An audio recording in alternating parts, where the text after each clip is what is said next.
Hi, welcome to our special field report today as we interview one of the Ethiopian farmers here live in Ethiopia about her position on the current legal battle that is raging between Starbucks and Ethiopia. So Javina, please tell us a bit about your life as a coffee bean grower. Well, I, along with many of my family and my friends, am a coffee bean picker, and coffee beans are so important to the Ethiopian economy. I wake up very early and I pick coffee beans throughout most of the day, and I get around, in US dollars, I think it is around $1.22 per pound of coffee that I pick, and this is barely enough to cover the cost of living and the cost of taking care of my family.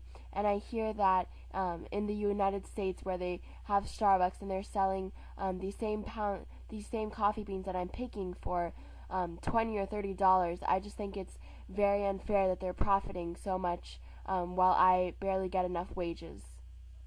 What do you think of the recent legal battles over trademarking between Ethiopia and Starbucks, especially in light of Starbucks' reluctance to cede to Ethiopian demands? Well, I am no lawyer, but I am an Ethiopian and I am a farmer, and I can speak for many of my family and friends in saying that Starbucks and these other multinational corporations must recognize all the hard work that we put into picking these coffee beans, and the fact that they are highly valued.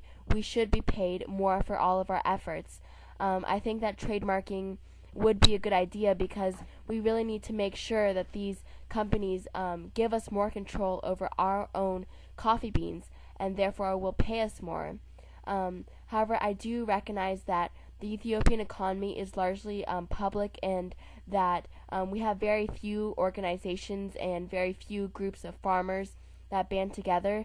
But I think we do need to find some way to take collective action to make sure that we can ensure that our coffee beans are trademarked as Ethiopian and that we get more control over our own goods.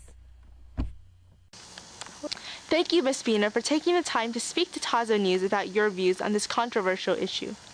I'd like to thank you for listening to my opinions.